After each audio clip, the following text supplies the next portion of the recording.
I'm up. Yeah, man. The man in the wilderness. Yeah, man. The renegade. He ain't afraid. What's up?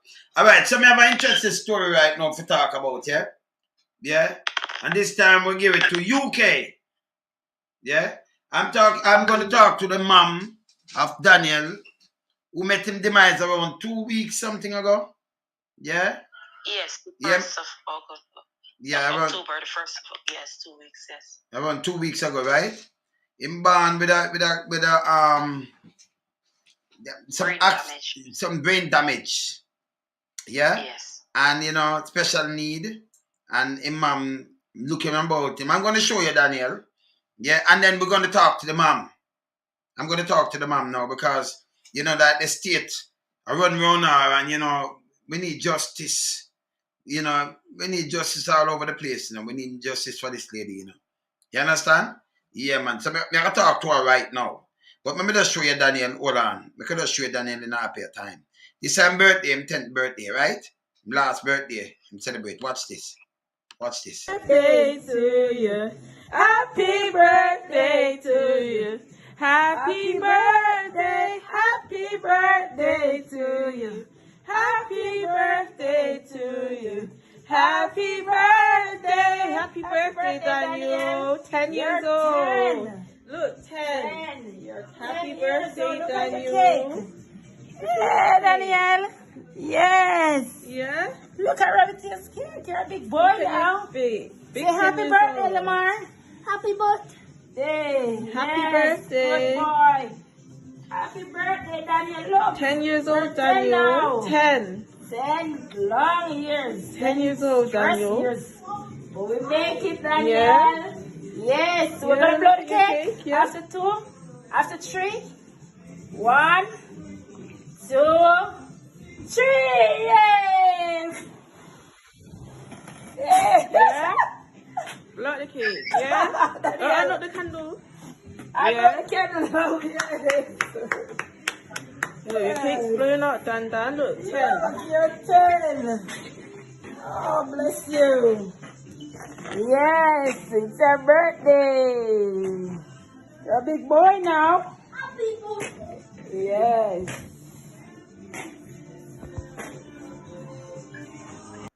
So people, we just show you Daniel right now. Show you next thing. I'm going to talk to him, mom. What going on right now with the authority in the UK and her son. Him don't even bury us yet, Believe it or not. Yeah, man. Not even bury yet. Yeah? Hold on. I'm going to speak to Daniel, mom. Yeah? All right. He passed off the other day. So we have to carry this, because she's having some problem with the, the state. I'm talking, UK. Yeah? Yeah? Some state affairs and something that they're going on with up there. Yeah? This is her son. Well, meet him demise the other day. Like, I think look over 2 weeks, right? The mom will come and explain that's it. Alright, so I'm gonna make the mom explain this to us, right? How you doing, mom? Yeah, I'm just here trying my best to get through each day, you know what I mean? Obviously I am still struggling to get myself to deal with the fact that Daniel is gone. Obviously we have to get on with each day, you know what I mean? Okay. Yeah. You can start from beginning with Daniel. And what took place and took place for the verse and everything. Let's start from top though. Yeah, from the beginning. From conceive born, when you're rushing it to the hospital. Start from there. Yeah. With Daniel, it was just obviously I've got an older child. She's 17. Mm-hmm. With Daniel, it was just a normal pregnancy, just like any other mother. You know what I mean? You're pregnant here. I'm in my early 40s, so there's not like there's nothing expected more than an healthy child. Obviously, that's what they would say. I'm fit. I'm not ill. I've got no complications. I don't smoke. I don't drink or anything. So with Daniel, it was just a normal pregnancy.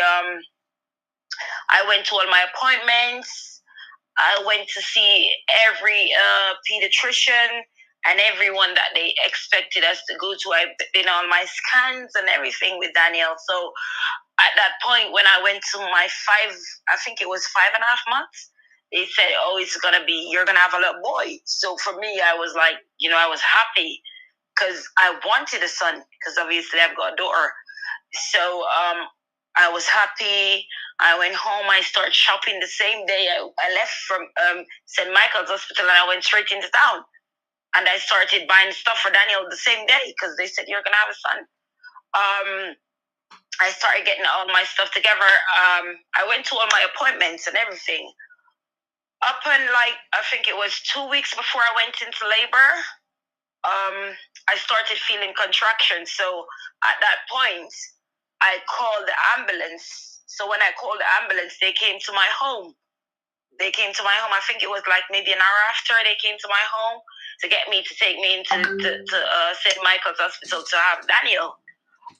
Upon arriving there, obviously you're in labor, so you're expecting to be examined, to check to see what's going on with the baby, if it's moving, etc.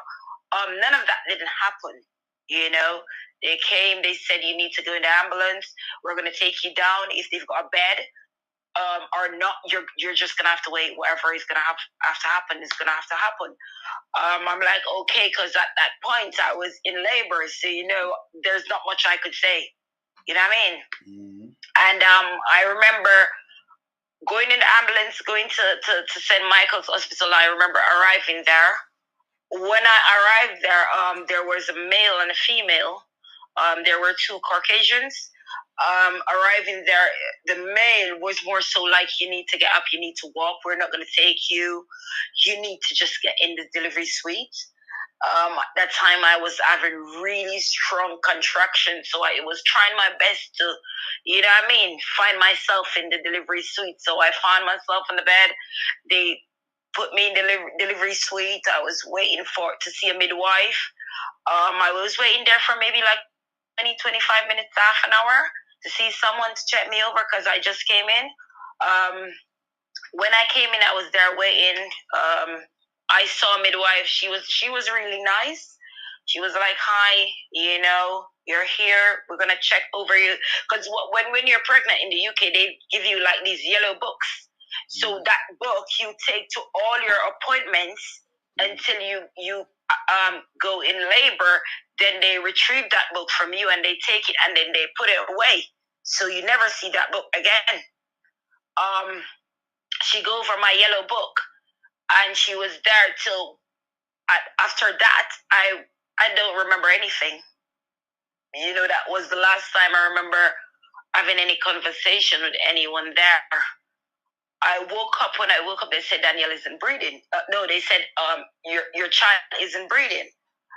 And because obviously, I was under a lot of drugs, etc. So I was, I was waking up and they said, we don't think he's going to make it through the night.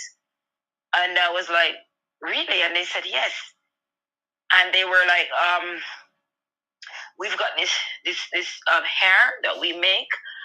And I think it would be best if you tried on him because he's on cooling. Because he's got so much damage to his brain.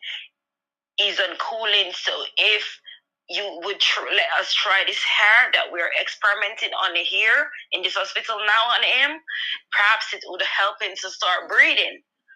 I was there with my sister at that point, because obviously I was in labor. I just came out of a cesarean section and they just started like waking me up to say, "You need to start coming around."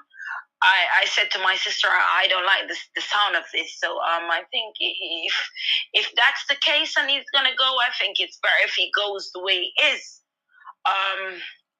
My sister was like, she didn't like the way it sounded, you know what I mean?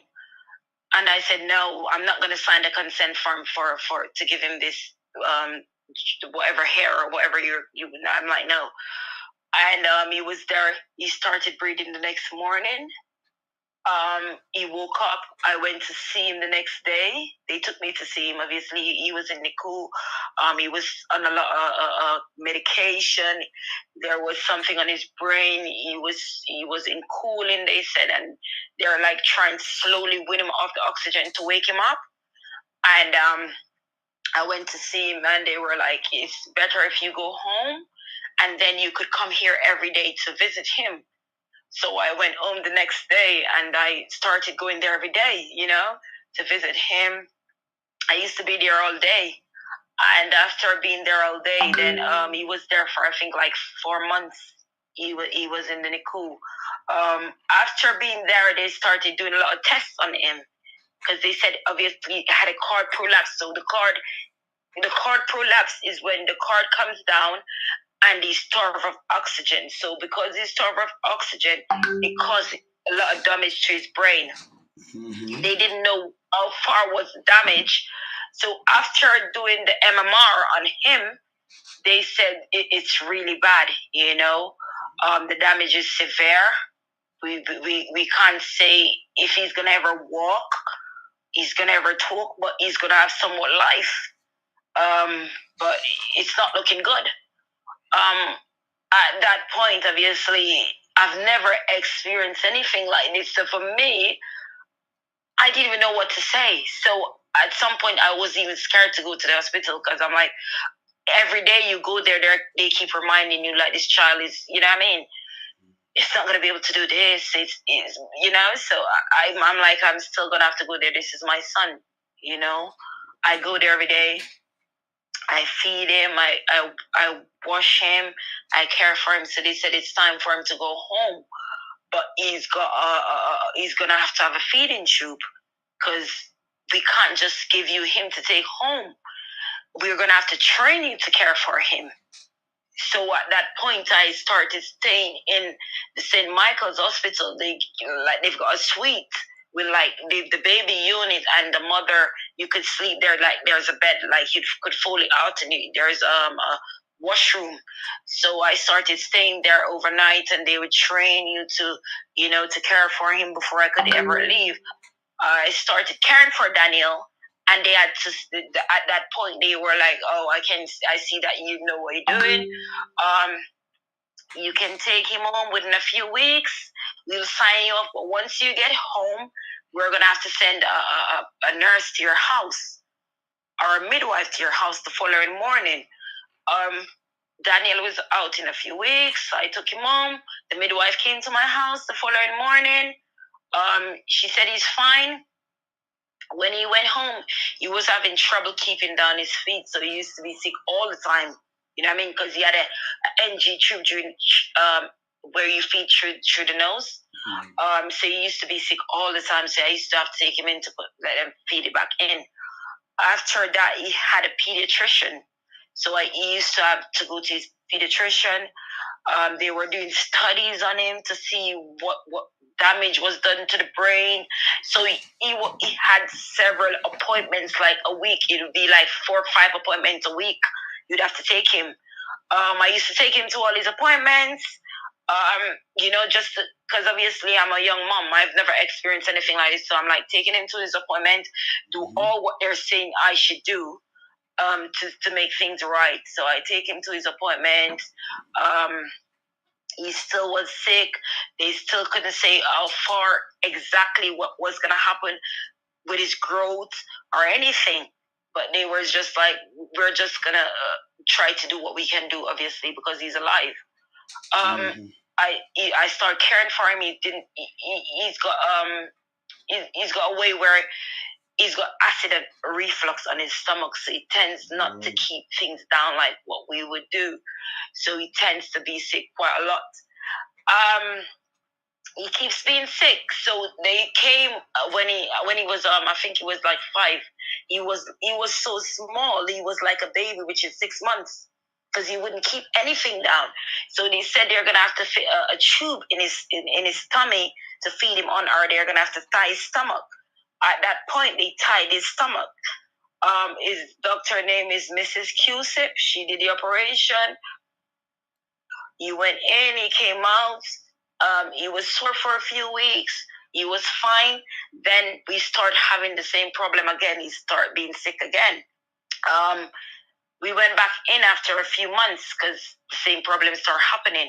So they said we're gonna have to find a different way from feeding him when he's not having anything. He's nil by mouth because he's not taking anything really through his mouth. So they start feeding him further down in his stomach. Once they put that tube in, he started taking all his milk. He's fed by Nutrition Award.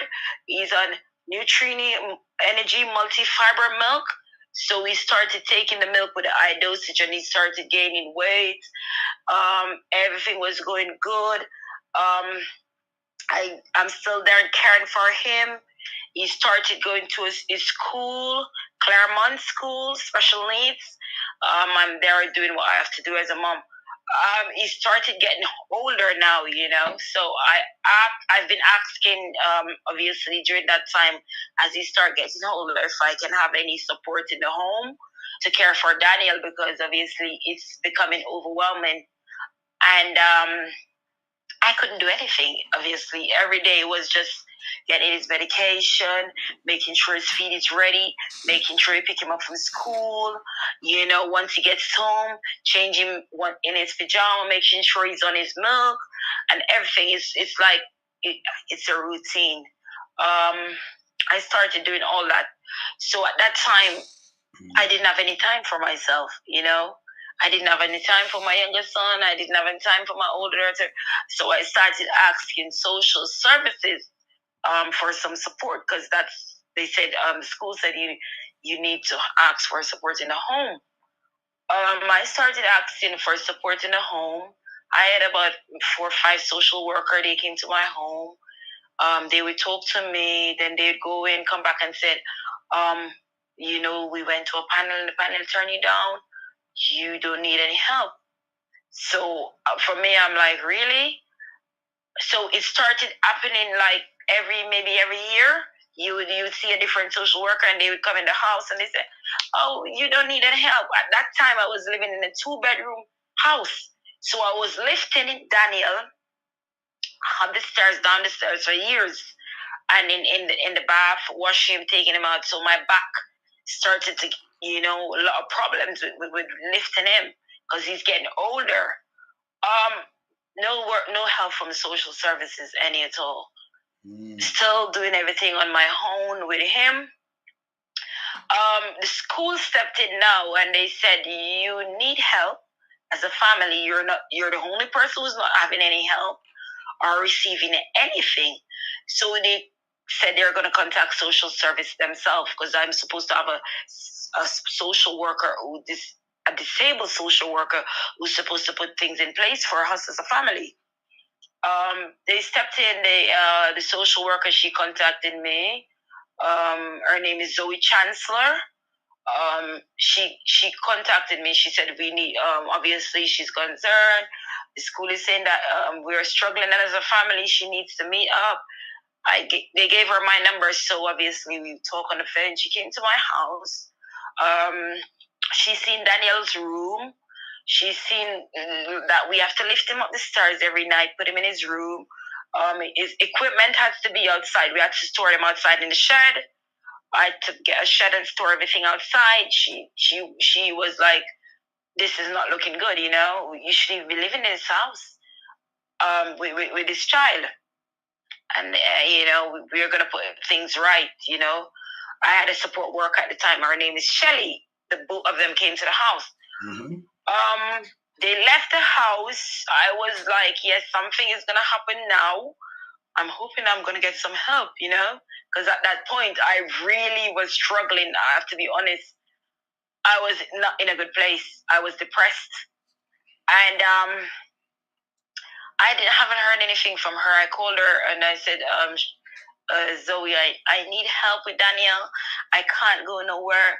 I can't do anything. I'm always in the house. If he's ill, because he regularly has infection on his chest. Wow. Once he has infection in his chest, he would be in hospital for maybe 2 weeks. When he's there, I sleep there for the 2 weeks. And when you're there, you don't get any sleep.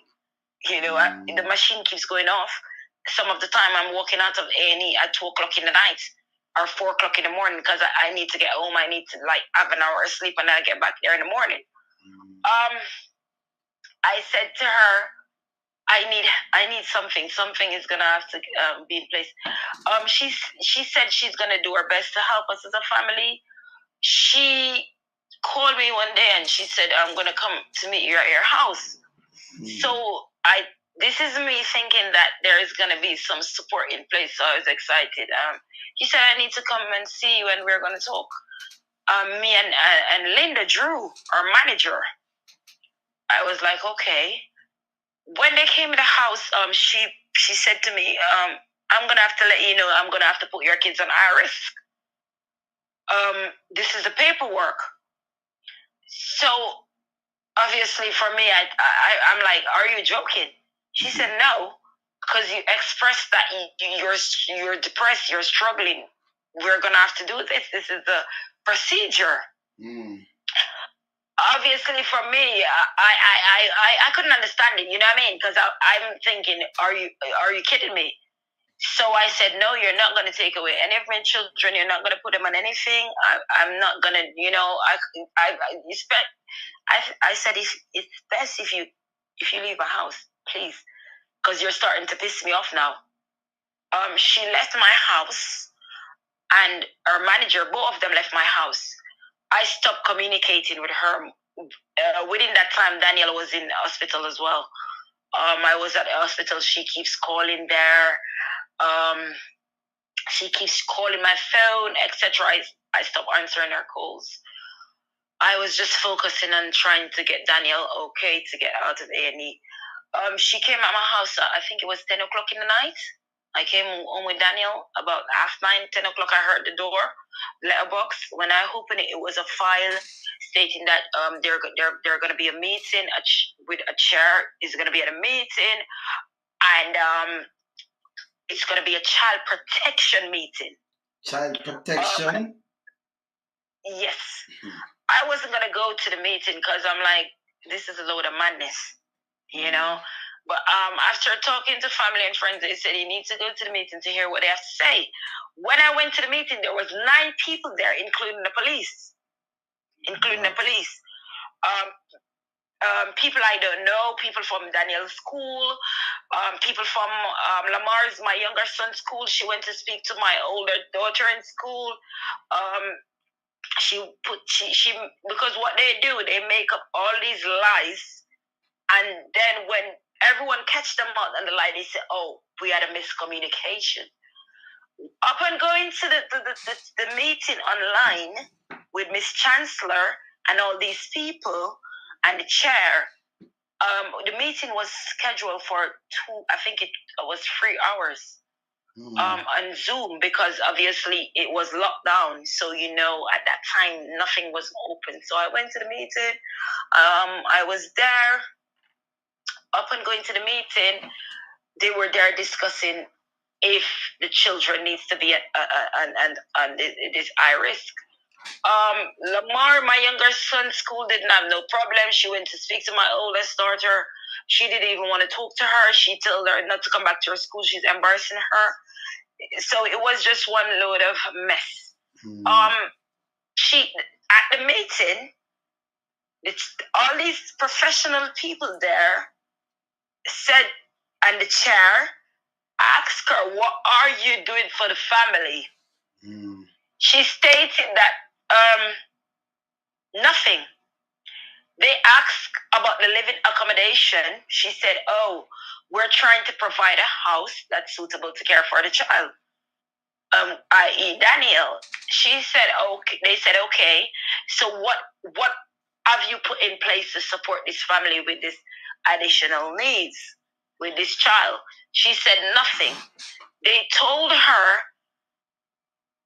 they can't see any reason to have the children at high risk. She said she told them that she's working on providing us with a home, providing us with everything, carers in the home. She said the only reason why they haven't got carers in the home, I've got it. Everything I'm saying is on paper, is just because they're not living in a suitable accommodation, so they're not getting anything that the system is to provide for them. They said she needs to go away and put everything in place to support us as a family because the system failed my son. They failed him drastically because he's almost 9. He was 9, and I was still lifting him in the house. She stated that obviously she sees that I'm struggling emotionally to understand what happened with Daniel during birth. She thinks I need to go and see a psychiatrist.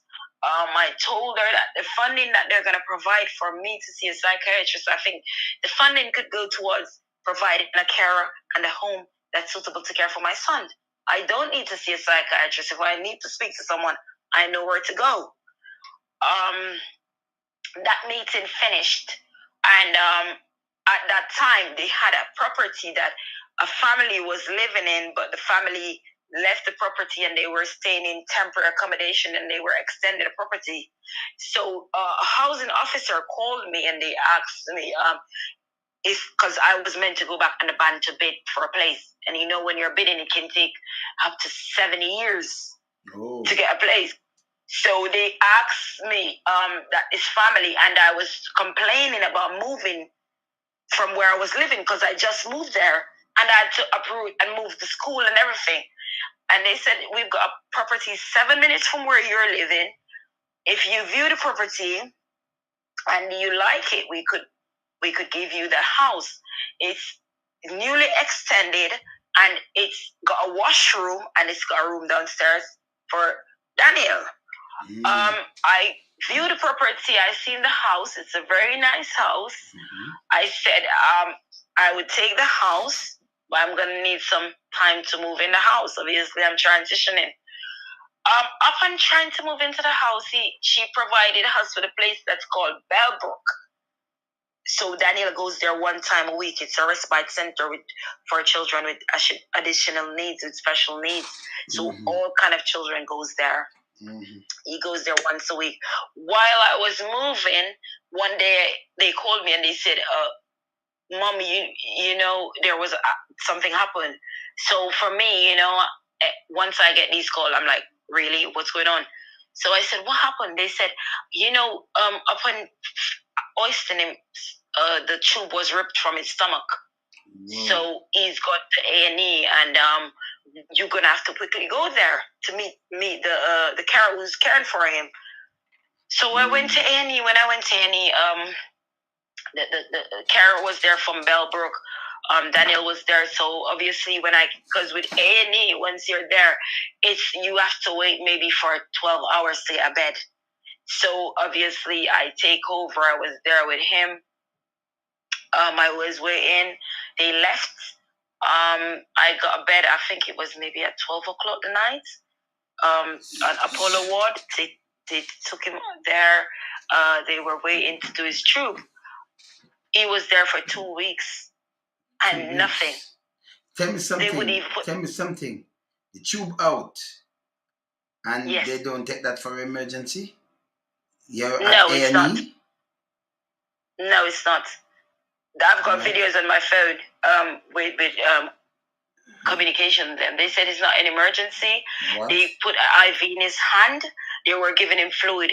He was, because of it, he's 9, but he doesn't look like 9 because he's not as big. He lost so much weight within that 2 weeks because they said it's not an emergency. I'm gonna have to wait. Whenever they haven't got anything serious, that's when they're gonna do it. I was there waiting. I was on the ward every day. I started to get really frustrated, annoyed. I'm like, are you joking? He's not having anything right now. When they send, there was 4 doctors, I was there.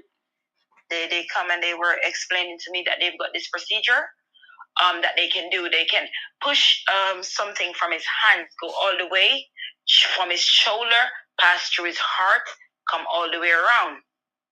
And for the moment, that's what they can provide him. I said to the doctor, I said, what is this going to do for him? He said, this is what we can provide now, obviously, because more emergency keep coming in, and once it comes in, we're gonna have to deal with it first. So to put, I so said, hold on, okay. hold on. To put something into his art, what that have to do with his eating the tube? Exactly. But when he said that, I specifically I was listening to him. I said no, because obviously that's not what I came here for. I didn't come here for that. Daniel didn't come here for that. He said to me, but this is what we can do to help him now. I said no. I'm not going to sign the form for you to go and do this operation on my son, because that's not what he's here for. He's here to replace his tube. He started, he started getting annoyed. He started shouting, "Why don't you want to sign the form?" He started getting really loud. So at that point, I started to record the conversation on my phone. He went away, came back with two doctors. And they were like, why don't you want to sign the form, Mom? And, it's to help your son. I said, no, I'm not signing it. And I said, if you take my son and you do anything to him, you're going to pay. He flinged down the form on the bed and he left. I started asking the nurse a day after or 2 days after, who is this person? Because his English wasn't very well. They said he's a trainee and he's from Germany. And he's training in the Children's Hospital in Bristol. Yeah. And I was like, okay, because this is what they do. After 2 weeks, his tube went in. He came home. He started gaining weight. I moved in the house. I quickly moved in the house. I tried to get everything back in place. It was summer holidays. So within that time, there was nothing in place. It was everywhere. Hold on a minute, yeah? All right, so someone said you can feed him through catheter through the arm, but no, when they want to put a stint in your heart, right? They would cut right here, your wrist. I know about it, or your grind, and then them send that thing right into your heart. That is not put a stint into your heart. That have nothing to do with feeding you in your heart. You understand? So I don't understand that. I can't understand that, yeah? All right, continue still, yeah? Yeah. Yeah, I've got the, I was taping them, so it's on video. Everything I'm talking about is in writing. So after I moved in the house, I like all summer, because I was Daniel. I was always afraid to let him away from me, too far away from me. So I refused to send him back to the place where this happened. They said, you haven't got no choice. You have to send him back there. That's the only respite you're gonna get. He didn't go back there for like, I think it was 3 months. So I had him all summer. Me and my daughter, we were just, we were caring for him. After he started going back to school, I had a meeting with a social worker again. I said, you said you're going to put something in place once I move in this house. This is why I move in this house. Because I didn't want to move from where I was living because of work. And she said, no, we can't. There's not enough funding to provide any care for him. So I was at a meeting with them online, and they said, no, I was there with my cousin, and they said, there's no funding for to provide any care in the home. She said, you're going to have to go and get legal help. I left the meeting. I started searching up for solicitors online, because I at that point, I didn't know what to do. So I started searching up for solicitors. I bumped into a firm, and I've been calling up solicitors, and everyone keeps turning me away. And at that time, I bumped into a solicitor firm. I called them and I explained to them what was going on, and he said to me, by law, you're meant to have a care in the house. I don't know what's going on, but you're. And he said, don't worry, I'm going to get in contact with social care. He get in contact with them, and within a few days, he gave them 7 days to send someone to my house. because I've got it in writing, and a person came to my house within 3 days. I had a care in my house within 3 days. He was a lovely person, but he didn't have any training. So because he didn't have any training, they told the solicitor, I am not allowed to leave the house unless I'm not allowed to leave the house. I'm going to have to still be there. I said, no, I can't have someone in the house and still be there in the house. That doesn't make no sense. So when am I going to have time to like go out, do things for me, do things with my younger son and my older daughter? And I said, and he said, don't worry, I'll get back to them. And he get back to them, and they said, it's fine. Once the carer, she trains them and they're competent, signed off, that's when they're allowed to leave. She can leave them on their own. With Daniel, the carer was here. He was a lovely man. He was an elderly man. He was really good. He was here working for quite a while. He was here for like 4 months. He said he's gonna have to, because he was from Africa. He's gonna migrate back home within a few months. I was like, oh really? Because we started getting along very well, and it became like family to us. So he would come in, he would work with Daniel. We would talk, and he said he's gonna go back home because he had some family issues at home, and he left. At that time when he left, they said, we're not gonna get you anyone.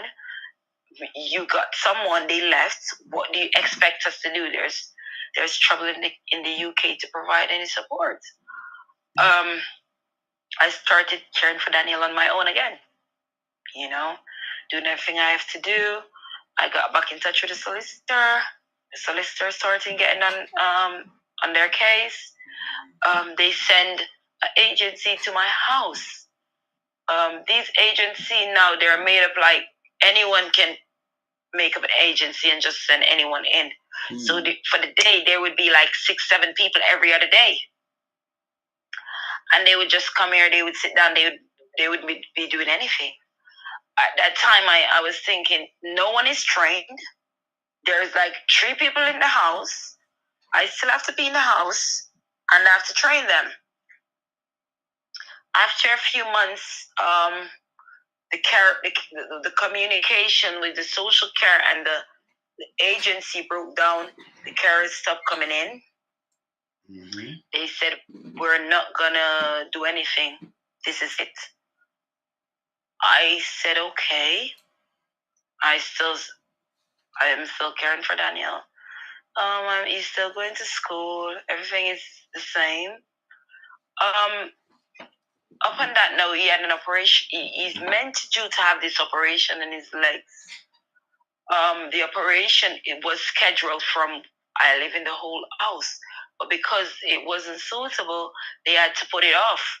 So that's the reason why when she took us to the panel was like, he needs his operation to straighten his legs. School is, the physio is saying he needs it. He needs to be in this property so that we can care for him in the proper way when he has his legs lengthening operation. The date for the operation was June the 12th. Mm-hmm. There was no care in the house.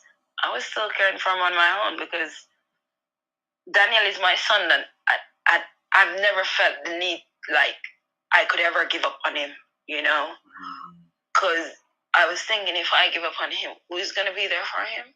You know what I mean? And because he was so vulnerable, he was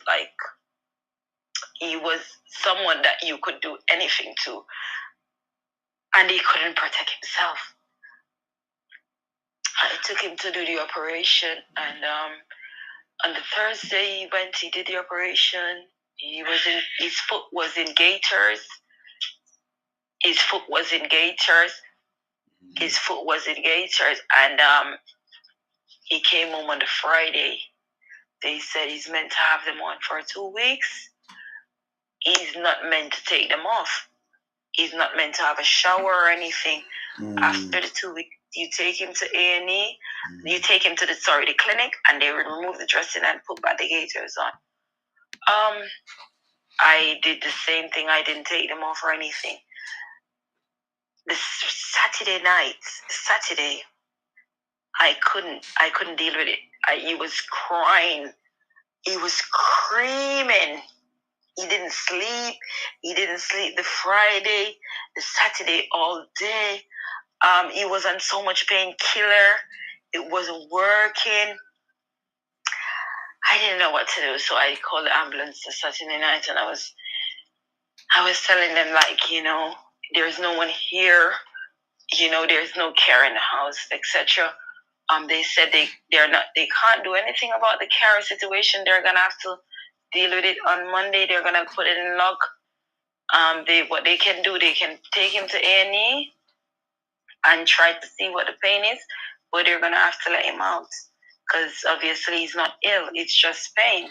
Oh, tell me something though. Tell me something. This when they put the 2 foot in the black, like a black cast. That's Yes. after. Yeah, I'm showing that picture right now. Yes. Okay. Go ahead. So when he's in the gaiters, he had to wear them to straighten his, like they said, for 2 weeks because obviously these are the professionals. So you here you have to go with what they say. They know everything. I called the ambulance. I couldn't deal with it no more. They came. They said he's not sick. It's just obviously he's in pain because he just had the operation. They said we're gonna contact social on the Monday. We're gonna have to log this because once you call the ambulance, it's logged. We were here. I was here with him Saturday night. I started sleeping downstairs because obviously I couldn't sleep upstairs. I had to sleep upstairs to see to Daniel. The Sunday, the same thing. He was in a lot of pain. I've never seen him in so much pain. And the Sunday, he was the same. I gave him. He was on tramadol. He was on Nurofen. He was on paracetamol. He was on chlorhydrate. He was on Calpol. What? So he was on painkillers. The Sunday he was fine. The Monday he was meant to go back into school. He went back into school. The Monday my phone was ringing. Social services started calling me. The manager called me. She said, we heard what happened over the weekend. We're going to do our best to put things in place. They sent a nurse to my house when he finished school the following day. The nurse came. When she came in, she started caring for him so I could have some time because they're trained. So with a nurse, you don't have to tell them what to do. They know everything. All you have to do is just hand over the next feed and put it in writing what time is the medication. After the 2 weeks, the nurse started coming in. After the 2 weeks finished, they would send the nurse from 4 till 8. From 4 o'clock because he finished school at like 3 o'clock, but he gets home at 4. So they send the nurse from 4 o'clock until 8 o'clock. So that's the time that they would give a care of from 4 until 8. They would send one sometimes maybe 2-3 days a week. After taking the cast off his foot, because they said it's for 2 weeks, so I took him to the clinic. They removed the dressing. They put it back on. He said I should remove it when he's getting washed after the 2 weeks, and he's supposed to just wear it overnight. After Daniel had the operation, he gets really sick. He catch an infection. He catch a virus. His breathing is starting to change. The school called me and said I need to come and get him. He's not very well. I went to pick him up from school today. When I get home, I was on the phone with social services. I was like, I'm going to need some support in the home. I need someone here. I called the clinic. I got some antibiotics. The nurse came in. I get the antibiotics. We started giving giving the antibiotics to him, but his breathing started to get worse. She started to check his pulse. He wasn't himself. So at that time, we said we were gonna have to take him to A&E. He was in A&E he went to A&E that evening. I took him to A&E. I called the ambulance. They came. We take him to A&E. He was there. They were giving him antibiotics through his veins, so he had to have the IV. Because when he's really ill, the antibiotics you give normally doesn't work. He needs it through his vein. So they start giving him IV. He was there. They started to give him IV. Obviously, when you're in A&E, they will let you know what they're giving before they give it. And they would ask you if you think that's the best thing for him, and etc. He was there. After like 2 days, 3 days, he started, coming around. The infection started to go away.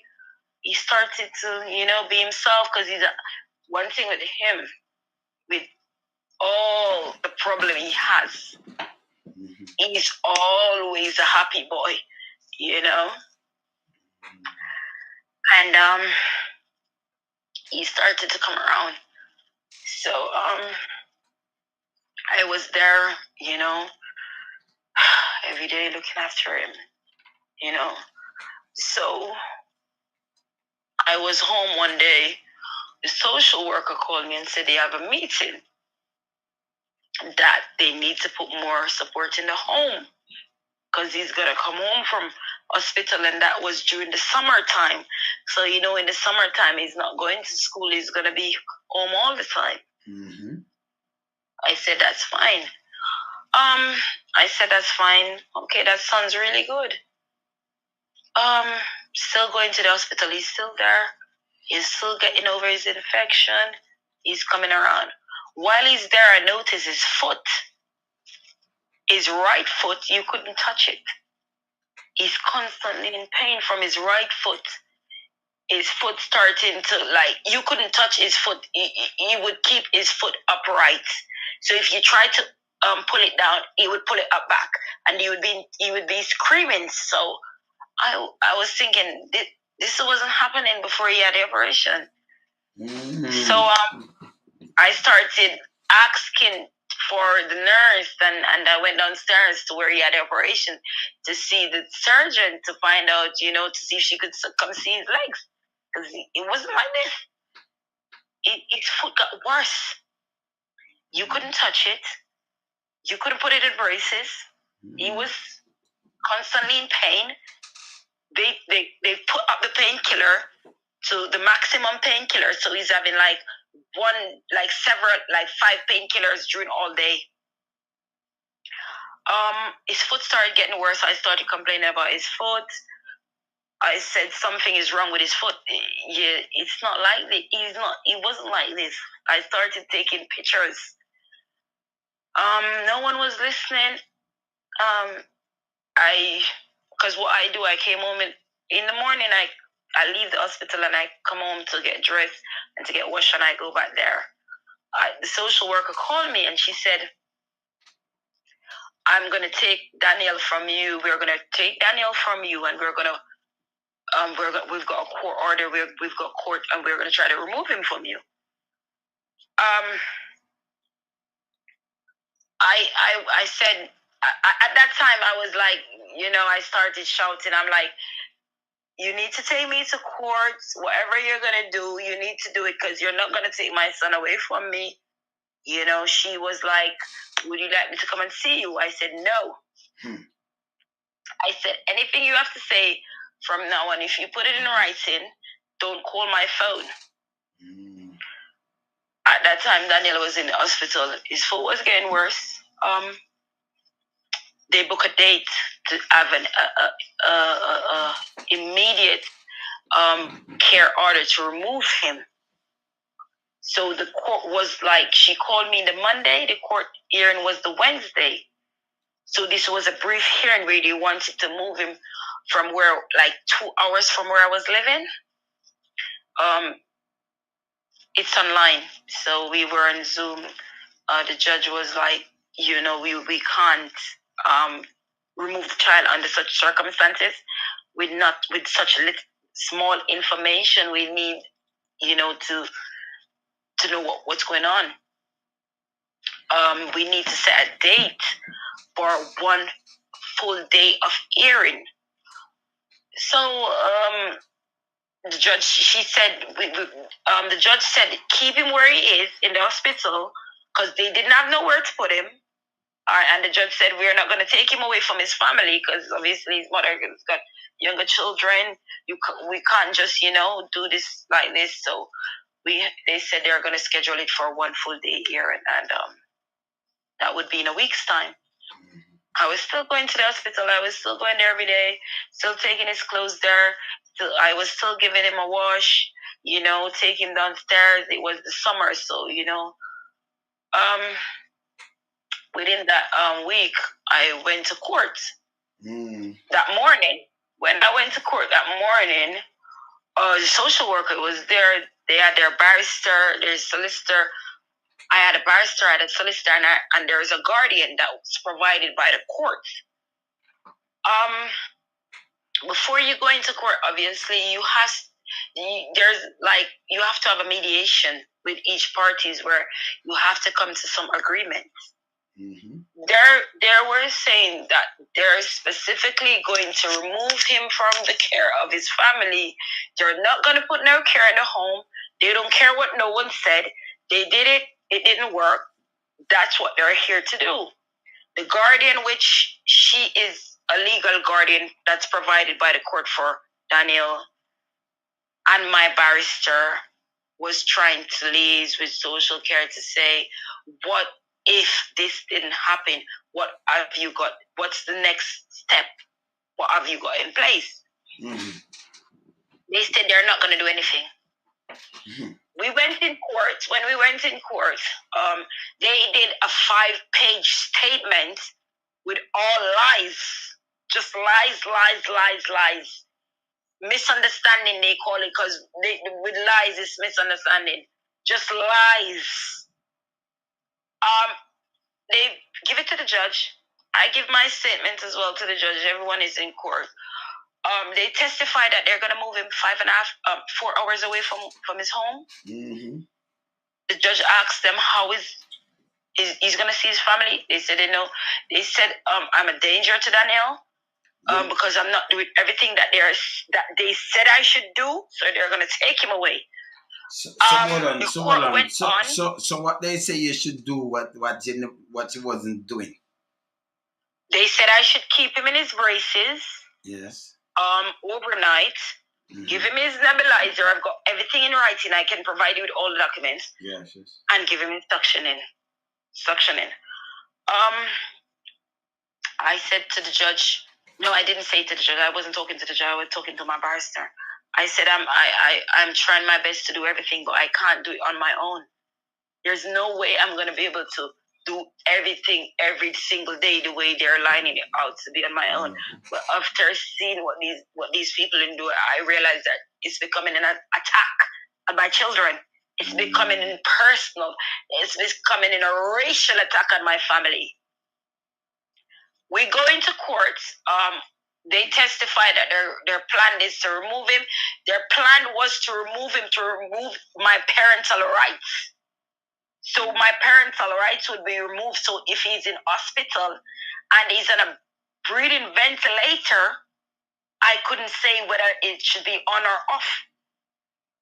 So when the judge she listened to their statements, and they said they've got a home that's ready, that's almost ready for him.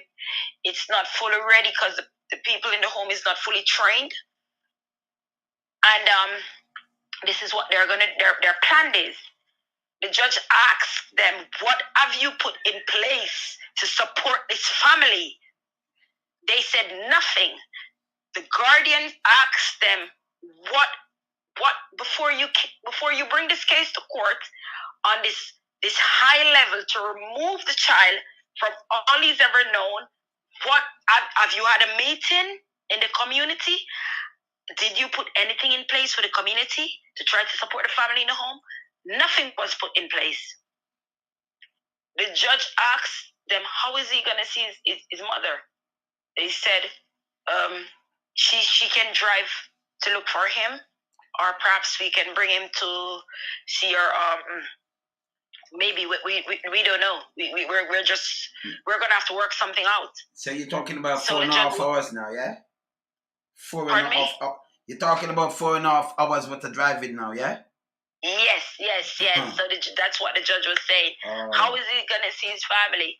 How is he gonna see his younger siblings? And they were saying, she said she don't know. She's gonna work something out. You know. So the judge was like, the judge said, the judge was listening. You know, because obviously these are judge. They have to look at everything. And she said, this mother had never ever done anything to harm this child. From reading your documents, you just came in this family life a year ago. This lady was caring for this child on her own for 9 years. Why would she do anything to harm this child? That's it. Why would you want to remove the child, put him 4.5 hours away when you're supposed to be here to provide support in the home for the family? From what I gather from reading this mother's statement and seeing the situation in the home and listening, is this family's asking for some support. The social worker before the judge even gave me back my son, they left court before she even finished. They left the court. The judge said, Mrs. Young, you can go and get your son. Do your best by your child. We will see you back in a week. The guardian was on my side. She was trying to see what they could put in place. They refused to talk to her. They refused to even have any she's appointed by the court. So every meeting, everything, she's meant to be there. They cut her out the meeting. They said they're not talking to her. They don't care what she's saying. They don't want nothing to do with her because she's not doing what they're doing, and she's not doing what anyone is doing. She's saying that put something in place for the family. This family needs help. This is what the state is supposed to do. Not remove the child under any circumstances unless it's serious. I left court. I went to the hospital. I didn't get Daniel that day. His medication did it ready. She called me, the guardian. She's a really good woman. She even I saw her last week. She come to my house. I got Daniel the Friday, and I bring him home. I cut his hair. I took a picture of him, and I sent her. And I said, I'm trying my best, to do everything. I'm just asking for some help. She said, I know. When I left court the day, it was the Friday. There was no care in the home, no support or anything. We had a meeting the Monday with everyone. It was about 9 people at the meeting. The guardian was there for some reason. She keep cutting off the meeting. Daniel was home. At that point, she said to me, things is going to change because there's so much people looking in, and because what they're doing is wrong, they're going to try to change, and you're going to see changes. At that point, they started sending nurse to my house. Once there's a nursing agency that's called Thornbury Nursing. They're a really good agency, and they're well trained. So they started sending nurse whenever there's a shift. They started sending them in. They provided a carer in the home in the daytime once he finished school. They started giving him more overnight. He started getting everything. You know what I mean? Even things that I didn't ask for. Now everything is in place. He started going to Children's Farm. He started to go in Bellbrook for extra nights and everything, because obviously the case is open. A lot of people is looking in and seeing what's going on. The Pride agency. They provide me with this agency, Pride, in the daytime. The car isn't trained, so they would say the car should come in, and I need to train them from Pride. But Thornbury is nursing agency, so I said okay. I met this young man. His name is Michael. He's 27. You know, he's quite young. So for my seeing him, I was thinking, I don't think he's gonna be interested and hands on for the job. But obviously, you can't just say because of his age and by face value, you have to just go with because they send him. So I was training him. You know, he used to come to work. We would talk. I would show him everything, what he needs to do after school, what the routine is like. Because what the routine is now, it's scheduled because they are putting things in place. So they would say, this is what needs to be happen at this time, you know? Mm-hmm. And I was doing exactly, we were doing, Michael and myself was doing what I said to do. Michael wasn't trained.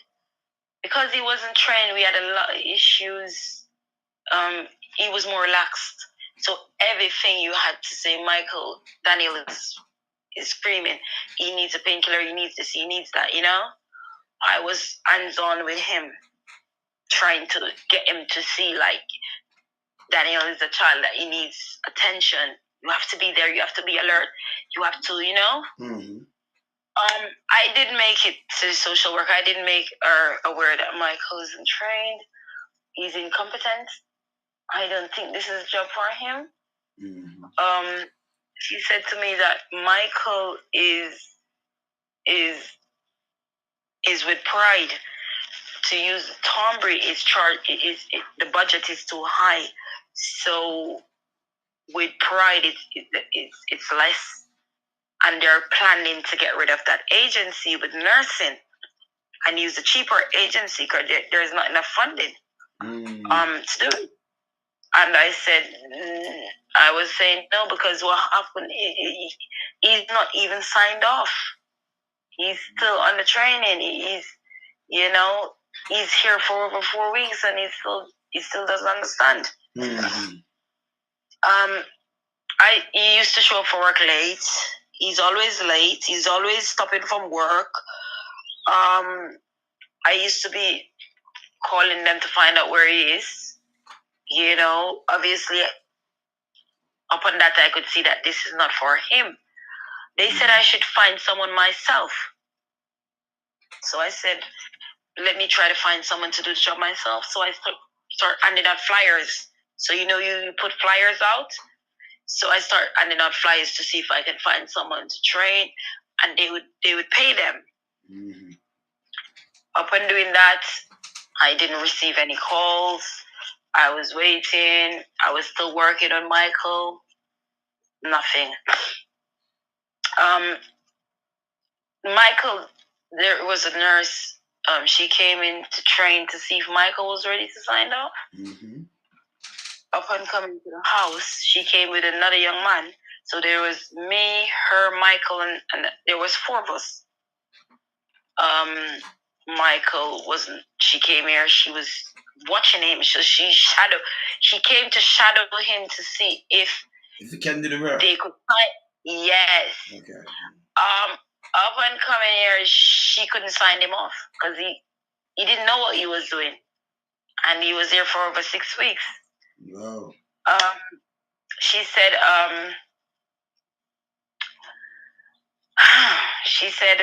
they can't sign him off. They are gonna have a meeting with him, and I should talk to him and communicate with him to let him know what's going on. What I could see was wrong with what he was doing, etc. I said to her, okay, I'm gonna try to do that. He would come in for work whenever he could, because whenever he doesn't show up, I would still be doing, the same thing. He came in for work, and I said I am gonna have to discuss with him because I was planning to stop using him and just get rid of all these people if they're not trained and just go back to what I used to, doing it on my own. Mm-hmm. He came in the Saturday. He didn't. The Friday he wasn't here. He came in the Saturday. A nurse was here the Friday night, and he came in because what happens? Whenever they can get a nurse, they would send them, but it's not guaranteed. So Michael only works from 4 till 8 o'clock, Mm-hmm. and then when he finish, I would take over. Or if when I take over, then after the nurse would start at 10. Some days there's no nurse for like weeks. So whenever they said they could find a nurse, they would find someone. Still have to fill that gap. He came in. I was home Saturday, and for some reason that week, Mm-hmm. I went to a meeting at Daniel's school, Mm-hmm. and they were talking about carers, and they were saying that because the operation on his leg didn't go the way it should go, they're gonna have to get some, those shoes. The stuff that you put in your shoes. I can't remember. Yes, like a soul. Yeah, Yes, they said they're gonna have to get one of those special ones Mm-hmm. because to get his foot back where it needs to be. But no one isn't saying that the operation is not going. It didn't go the way it should. They're just looking at each other while I'm there saying, his foot isn't. The operation didn't go well. It's the worst thing that ever happened to him. They should have done that operation. That's a waste. They shouldn't have done it. They should not touch him. They know. Yeah. Exactly, they know, but they're not gonna say because this is all these people work together. The Monday I go to his review meeting with his pediatrician, and I was saying that from I had him, he's a happy boy, and with him, all he was trying to do is just be here with us, and live and whatever he was going through, he's always smiling. That's what keeps me and him our bond and keep us fighting, because I've never ever felt like I'm gonna give up on my son, even when some days it's like it's worse. I still find myself like I have to do this. If I don't do it for you, who's gonna do it for you? So what is Michael? Is Michael was the person there when he met his demise? He was the one who seen him last. Yes, he was the one that saw him last. Oh, give me the rundown on that. The fifth. Because I had so much bad encounters with social care, I put cameras in my house. So I put cameras in Daniel's room. I put cameras when you enter the house and where his washroom is. So anyone that goes anywhere along there, you could see. When even at one point they wanted me to remove the cameras out of the house. What? And I said, no, I'm not going to remove the cameras. I can't, because this is what's going to protect the staff and to protect myself.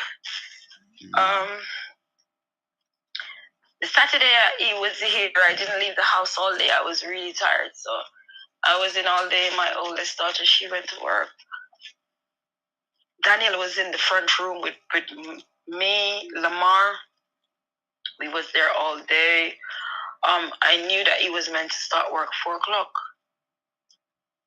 So he came in and I sat there and I said to him, I'm gonna have to talk to you. And he said, because he wasn't a bad person, it's just that he didn't interested in the job. I said, Michael, I'm gonna have to talk to you. And I sit down and I said to him, you're gonna have to be more alert. You can't you have to know that the simplest thing you do, it can cause Daniels to go to any. You have to be on top of things, And he was there. He was saying, yes, I understand. You're right. I need to be more alert. I need to know when he's in pain. I need to know when he's cold. Just little things like, what you would know with a normal person. He said he's gonna. I said to him, it's time for Daniel to get his feed, etc. This is what we should give him. I follow him in the room. He changed him. He asked him. He changed him, and I tell him like, this is what he needs. This is what he needs. This is what he needs. He needs feed. His medication. I left him there. I was in the front room. He was there. Giving him what he needs, and in his room. Because once he's in his room, he likes to watch TV. And you just sit there with him and watch TV once he's on his feet, because with him, he's always smiling. And he was there. He said he's going to put Daniel, because I was complaining about the gators, the sleep system, everything that I was complaining about. That's what caused his demise in the end. But obviously, because these people said they're professionals, if you don't listen to them, you could end up in problems,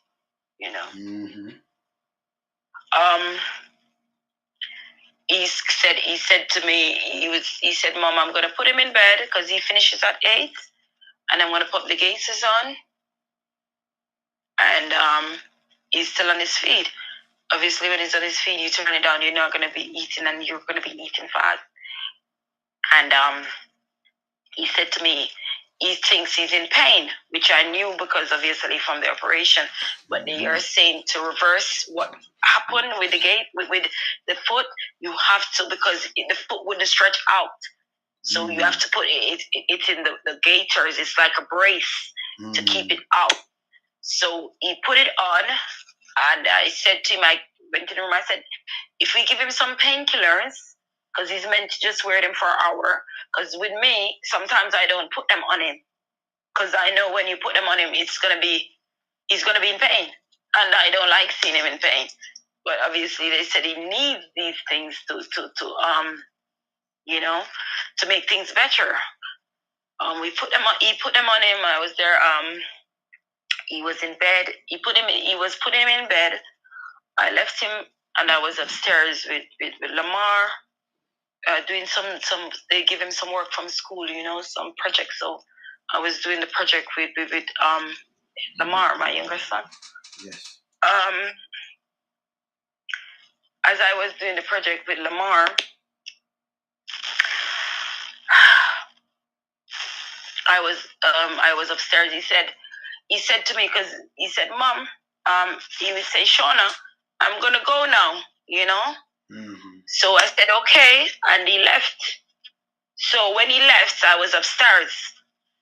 Daniel was, wiggling. I could hear him a little bit, but he wasn't, because I've got a monitor in my room upstairs, so I can hear him, and it's plugging in his room. So whenever he's awake, because he tends to he doesn't like being on his own.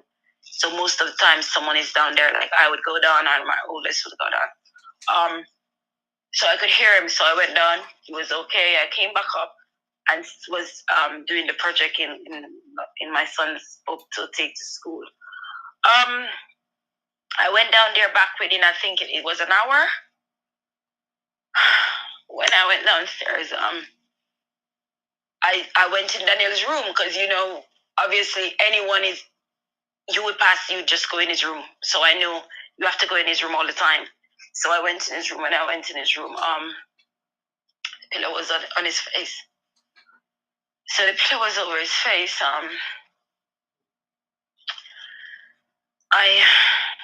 I took the pillow off his face. There was blood coming out his nose and his mouth. Yeah, so I quickly, when I took the pillow off, I saw it, so I started screaming, And when I started screaming, my oldest daughters.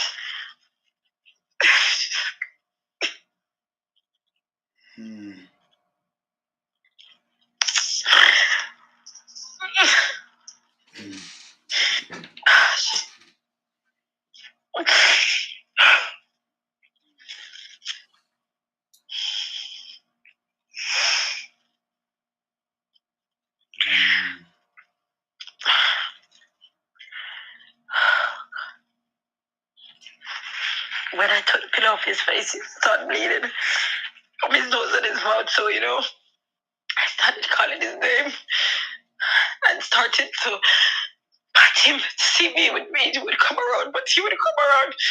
So I screamed at my daughter, call ambulance. They were here like in 5 minutes. And when they come, they were here 5 minutes, and they were, while I was trying to get him up, they were telling me what to do. They were saying I should put him on the ground. Started doing CPR on him. I was doing the CPR on him. Then the 5 minutes they come and it was like 9 of them in the house. They was working for about an hour. But he wouldn't. His heart just stopped beating, you know. His heart, he didn't come back. So, you know, the night, you know, the night his heart wouldn't come back.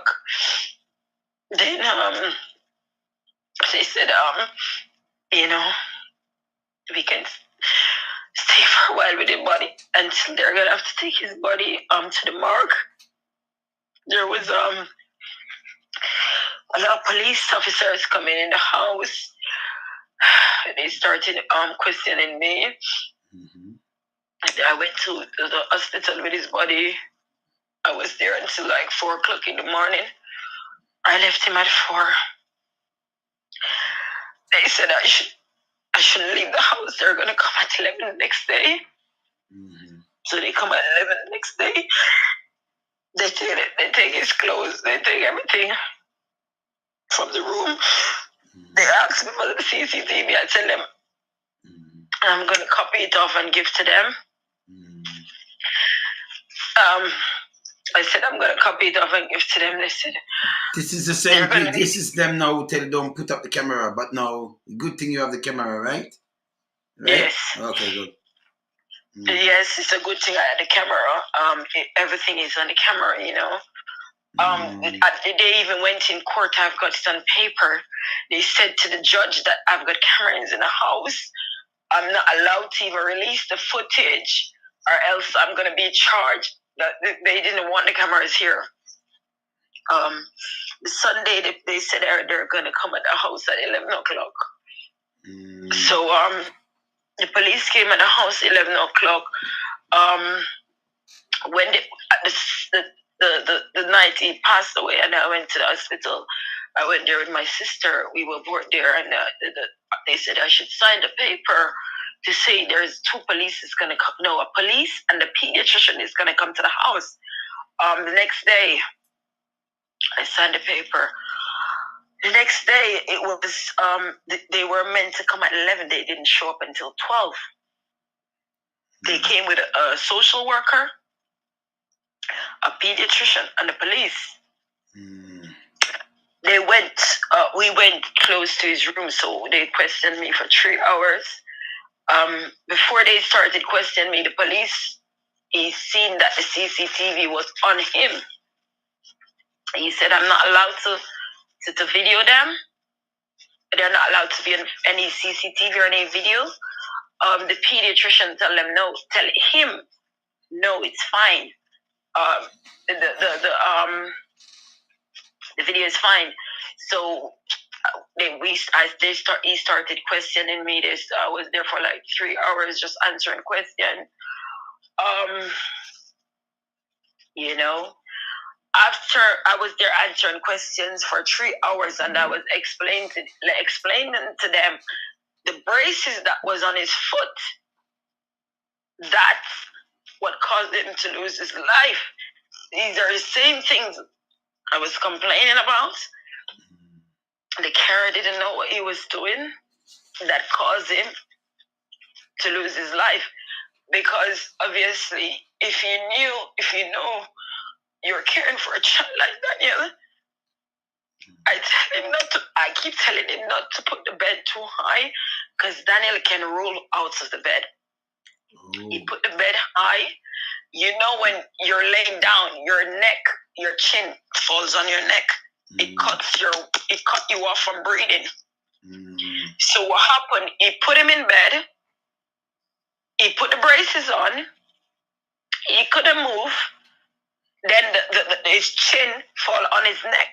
But because he can't move with his hands, Daniel is a child because he's got cerebral palsy. He tends to move with his legs. So if something happens, like usually if I wake up in the night, I would see him across the bed.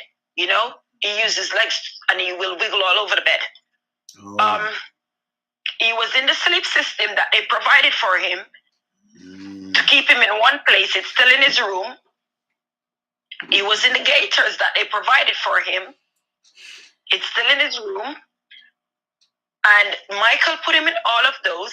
And Michael put the bed up and put his chin on his chest. So you know once your chin is on your chest, it cuts your airway off. You can't breathe. So when he puts it, and then Michael put a pillow behind his head. So when the pillow came back, the pillow was behind his head.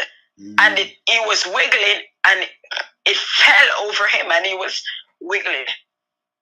And I was explaining to them that all of these things that I've been telling you guys, it's not helping and it's not good for him. This is what happened. They left my house. The Monday was the Sunday they came. I went to see his body the Sunday after they left. The Monday, they came back the Monday. I went to see his body on the Monday as well. Because they said I should bring his clothes, like any clothes I want him to get dressed in, etc. I should bring it there. So I bring it there. I went there with a few family and friend, you know. We went to see him. The Monday night, my family and my friends was here. I was upstairs.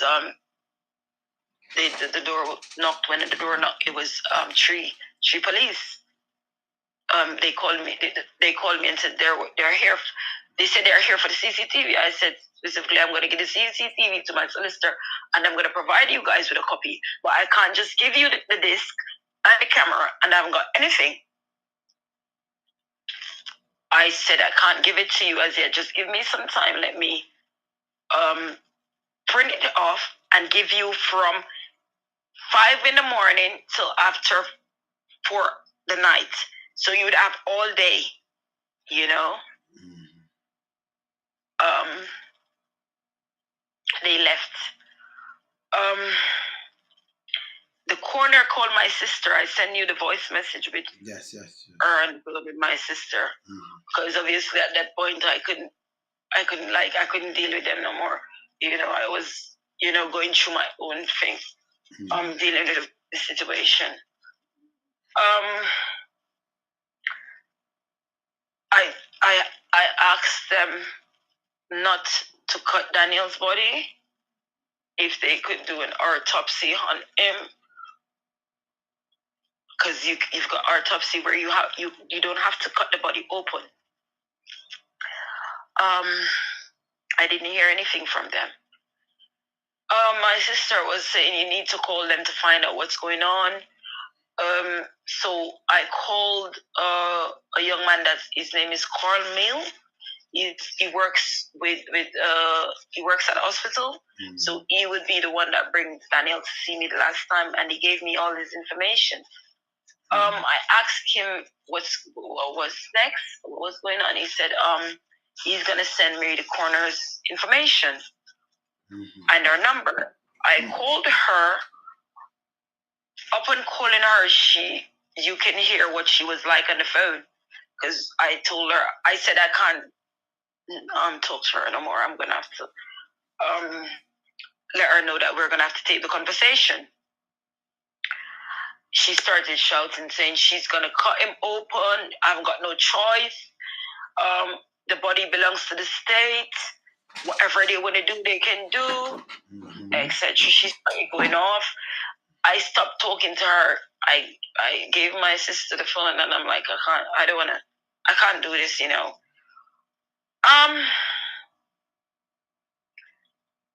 She's obviously, from that point, I didn't hear anything. I contacted the police. I haven't heard anything from them. I contacted her. She said she don't know anything. I gave them the CCTV.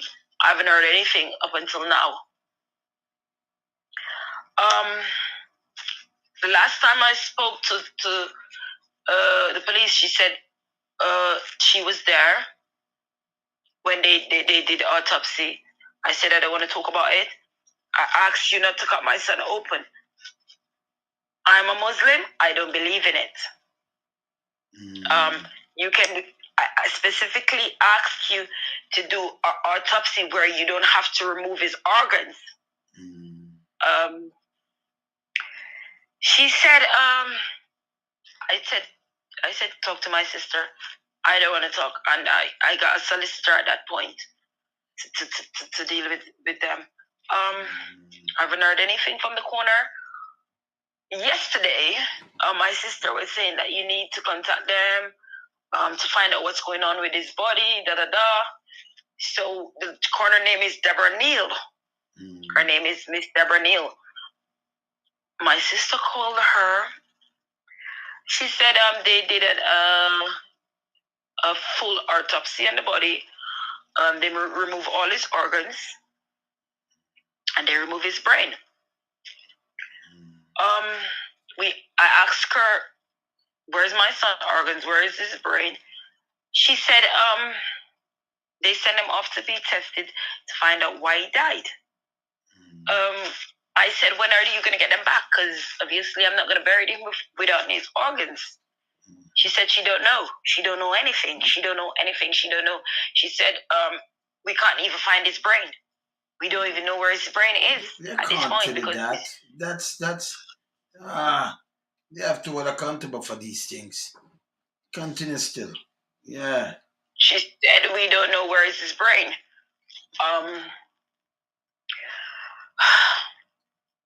She said we send it off. You know? They send it off and see the coroner. You don't need the whole organ to test. I don't know. No one testing the whole organs and the whole brain when they do samples. So I can't understand that. I just can't. That don't make any sense. She said if you want by the body, and the police said we can release the body to you, we can give you by the body, but if you need the organs, it's gonna take. We don't know how long. Cause we can't find the brain, but we've got some of his organs. Tell you, no, there's some lawsuit, something. The state have to face some charges. They give you trouble from morning. They put you in that position, right? And make you have him something accident cut off to the brain because you never get the help you needed in the first place. It's called prolapse. It's called prolapse. It provides brain damage. It's the oxygen, where the oxygen cut off from the brain. Yes, because you're in distress. Your mom in distress, right? And they have to do C-section on you. The guy forced you to walk, right? You said that guy forced you, the Caucasian guy. Is like some racism kind of bull, right? All these things. Right. You need a good lawyer. You just need a good lawyer. I'm serious. This all crap. Point, that's crappy. I send you the voice note. I've got all the paperwork I can send you. I've got everything. I've got paperwork from he was in NICU, you know? Up until he passed, you know? And all I've been just simply asking for is some support. Even when I went to court, it would cost them more to put him far away in a home than to get someone to put in the house to care for him. But no, because I can just tell the state something, eh? I can just talk to them in England, right? Mom care for him for 10 because of the show his 10th birthday. I played that. I'm going to play it back again, right? Right? For 10 years, right? Right? Struggle, go through all these things just the other day you start to provide a little nurse and all kind of things, and now meet him demise. When she alone was struggling with him, he was alive and good. Yeah. And now you send these people, you send him home. Right? You cut off oxygen from her brain because the mother in labor and the baby in distress, the baby and mom.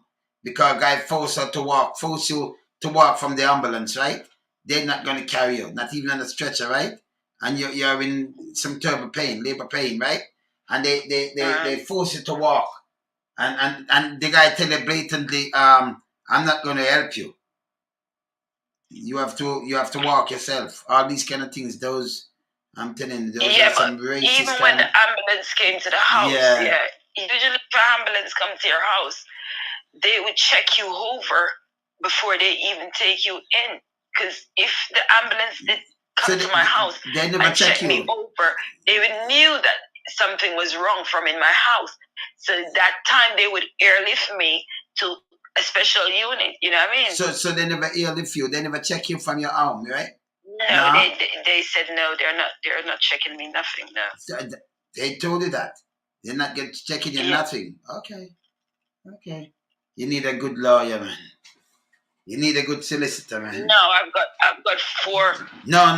You need a very good solicitor. 4. Those are crap, man. Believe me, you need a good solicitor. Take one from London, man. Don't use none from down in Bristol. Nah. I'm still waiting on the police. Yes. Oh no, my son is passed away. I'm trying to bury him. Yes. They can't find his organs. No, but that's again, everything have to be documented. You tape her saying these things, right? Yeah, she said these things used against her. She can't tell you that them can't find her organ. That don't make any sense. That can't make any sense. It just don't make any sense. And you don't need the old organs and the brain and you send them off. No, you use sample. That don't make any sense. She specifically said yesterday that it would be easier if we buried him like the way he is. She telling you to bury it, bro. If you play the voice note, you can hear. You're a Muslim, right? That's a lot of breaches, right? Yeah. They do I've sent you the voice note with Deborah Neal. She's the corner. She is she's the person that she's the one who did the autopsy, right? Huh? Pardon me? She's the one who did the autopsy, right? Yes, I send you the message from my sister. Yeah. But yesterday, so she talked to you nice. She talked to you lovely yesterday. But before she talked to you rugged, right? Yes. She just said she don't know where's the organs. She said they can't find his brain. They send it off. They don't know when it's gonna come back. Can't send the old brain off. That's so. These people, you need a good solicitor, man. You don't use none from Bristol. Nah. Come in. Yeah? Yes. Yeah. So, she said, she said, if the police release the body, obviously, they are going to, it would be easier to turn over the body without the organs because she said she can't even say when they're going to be able to find them. But it cannot be lost. That's stupid. It just can't. Everything you do on the body, it documented. That's why she can't say, she sent it off and then say it lost. That don't make any sense. You need a good solicitor. It's simple. You need a good solicitor. And this is very stupid.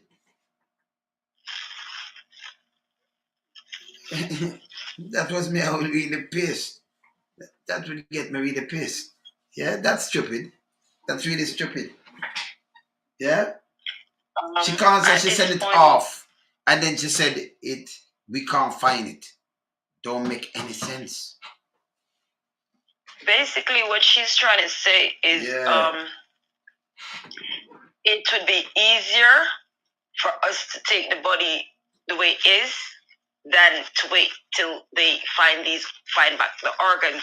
She said specifically they sent out the brain to see if it was a seizure. So the brain, she don't know when it's gonna come back. They can't find the But brain. you don't need the old brain to check for seizure. They know that. You can Google it. It just don't make any sense, right? And the organs again, you can't. You know. And you told this lady. You told this lady, okay, I'm Muslim. I don't believe in that. You don't do that. And they go ahead. Okay, we're doing this because we're looking for that. But why remove the organs? Why remove the brain? You use a sample. All they need is a sample. Yeah, something that's right. Yeah, yeah, man. You need a good solicitor, though. Yeah. I've got a solicitor now. Yeah. He's liaising with them. Obviously now he's because he's a legal aid solicitor. No, you need a good solicitor. Don't trust those government solicitors. Nah. You need a good solicitor, not from down in Bristol either. You need a good solicitor from in London or something, man. Yeah, yeah, man. You need a good solicitor. I'm sorry you wasn't in London though. You know, because I mean, just look a good solicitor from London. Yeah, I'm trying to see now because obviously I didn't sign the legal aid form to undergo so that they can start paying the funding. So what my sister was, because my sister is the one that's liaising with Deborah Neal about Daniel's body, because obviously we're trying to bury him. Yeah. And you know, it's been like 2 weeks. You know, 2 weeks. Yeah. I haven't heard anything from anyone. Even today, everyone has got my number. They know where I live. They know, they've got my email. They've got the solicitor email address. I haven't heard anything. I'm still asking her, Miss Neal, where is my son organs? Because he wasn't born without his organs. So why should I bury him without them? And his brain, you don't need an old brain. You don't need an old brain, you know. And you never sign any consent. You never sign any paper. No, donation, I send her an email. Yes. I can send it to you now. Yes. Where I email her stating, because let me send you Daniel's picture as well. And I'm going to send you the email where I ask her not to cut him open, because what's going on now, they're cutting you open and they're saying that they're doing autopsy. And when you hear that word, you people need to start lazing and questioning these words, because their words play. What do they mean? What comes behind them? Because that's what's going on here. We are taking everything from your body and we're handing it over back to your family with nothing. You know what I mean? I think that there are some cases, I don't remember where though. Some people, they do some autopsy and the body, they give back the people the body with like newspaper in it or something they stuff in the body. They can't with the organs. Yeah. Yes. Yeah, they're doing crazy stuff. Yeah. They do a lot of crazy stuff. But even yesterday, we were talking to her. Yes. And I simply asked her, not me, because obviously I don't talk to them anymore. My sister is the one that's liaising with them and the solicitor. My sister asked her, when can we get the body to be buried? Because obviously the longer it's there, it's gonna rot. Yes, even though it's an oyster, because even though it's in cooling, it can't be uncooling for too long. And she specifically said she don't know. She said she don't know anything. She can't say anything. She don't know where is his brain. She send it off. She haven't heard anything from anyone. Off to where? To where? You can't send off somebody's brain. It must have a place where you send off a brain, the whole complete the brain. That don't make any sense. You send sample. You can't send off a brain. Send off the brain. That don't make any sense. And you send off the organs. That don't make any sense. Unless they wanted to do they kind of practice or do something with it and study up and do some other things without your consent. But that don't make any sense. That don't make any sense. You need a good solicitor there. Yeah? And we're gonna follow up with this one, right? I'm gonna follow you up with this one as the time is running, right? Yes. But I'm definitely gonna follow up with this one because we can't let it go like this. This really let me send you my email as well and yes. So if anyone like a good solicitor obviously is interested in the case, because I've got a solicitor as well that's dealing. I've got 4 solicitors now. I'm gonna make a now. No. From one firm who is dealing with the same negligent case as well. Yeah. Oh, you have a solicitor from that a different firm, right? Dealing with the negligent case before. Okay. I have a solicitor in Arrow, but that's very far. No, that's very far. I'm gonna make some call for you because I'm a solicitor there also. Yeah, man. So, I'm gonna make some call for you. There's any solicitor that's there because I had a conversation with because it's one firm that I'm using. Yeah. But there's different solicitors in the firm. So because there's one firm and one body of people working, they would send me over to use different solicitors. So now I've got 4 solicitors with one firm. You know what I mean? So one was trying to get me some carer. Yes. One was dealing with the negligence. One is dealing with the with now what's going on with the corner. And one was dealing with the court that was happening, the family court. You see, all these solicitors are government solicitors. I don't even trust them. Yeah. I don't myself because I don't even trust them. This you need a solicitor. Is meant to contact them before they cut legal the aid body. Solicitor now. Nah. Don't trust him. And I didn't hear anything from him. Yeah. He was meant to contact them to find out what was going on with Daniel. And even now, with everything I gave to them, CCTV, they took his clothes, they took his nappy, they took his from the night he died. When I was there, they were taking blood. They take a sample of his skin. They take all that. They take his they say they're gonna try to see if he's got any urine. And that's the night he passed away. No. Yeah. And even now they're still taking. Could just playing back. She's saying she can't find anything. She sent off the brain. She don't know when it's coming back. She said she don't know anything. She can't find his kidney. She can't find his kidney. Can't find nothing. She said she can't find his organs. She sent them off. She don't know when they're gonna even come back. This really weird. Yeah. All right. I'm gonna play back this. Hold on a minute. This is last birthday, right? Okay. Yes.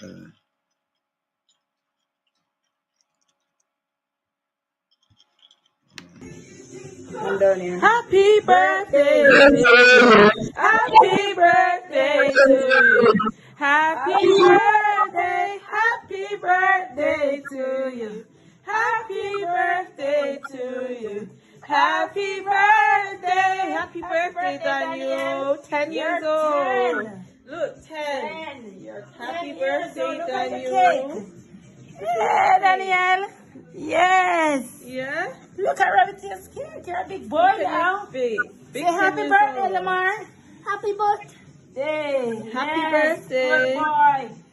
Happy birthday, Daniel. Look. 10 years old, Daniel. 10. 10 long years. 10 years old, Daniel. Years. But we make it, Daniel. Yeah. Yes. We're going to blow the cake. Yeah. After 2. After 3. 1, 2, 3. Yes. Yeah? Blow the cake. Yeah? I got the candle. I got the candle now. Yes. Look, your cake's blowing out, Dan. Look, 10. Your turn. Oh, bless you. Yes, it's her birthday. You're a big boy now. Yes. So the hands, they're on the twitch. You're on the twitch the arms, right? You're on the twitch the Yes. arms. Oh, I Yes, notice you don't move. it's legs. You move more the legs. Okay, and then they Yes, work on the legs now that yes. him can't move. Oh, people, Yeah, with man. him, because without the sleep system that he's in now, I send you a picture of it, and you see the way his foot is in the braces. Yeah, and I When know, he I is know, I played. yeah. I played. So if you look in the report that I even send you, They shouldn't touch its foot. Because he's not exactly, and that walking. you It remember, don't you make any see, I show you difference. the foot, Why they the do way his that? foot bent. Yes. Yes, It does make a it's difference. after the operation. They're His going to put foot him in is more pain. bursting. And are they, these people. Because what happened, the surgeon, Yes. you know, right behind your knee, Yes. you know, right behind there, she cut it open Yes, to the yes. both of his legs. Yeah. So she said she thinks she damaged damaged the nerves, or she tightened the nerves. So she perhaps that's what was causing him the pain. That's stupid. Yeah. Yeah. So she said, he went to any 6 times for his foot. Six times I took him to A&E into the children's hospital for his foot. For his same foot. After the operation, I took him there 6 times. Mm. And the surgeon, she saw him once after the operation.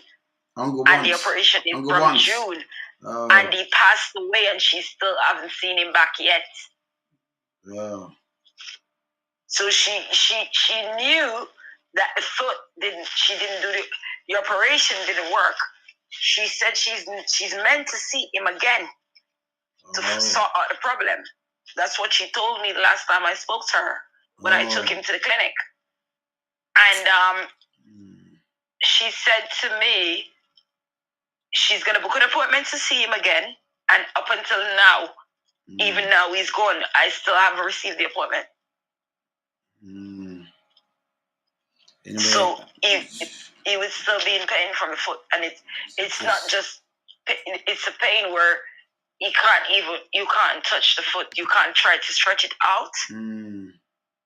So if you see the pictures where he has his foot one way, you can't move the foot. You know, once you try to move it, you know he's gonna be in pain. So what they tend to say, once he's awake, you give him painkiller every 7 hours. You don't wait.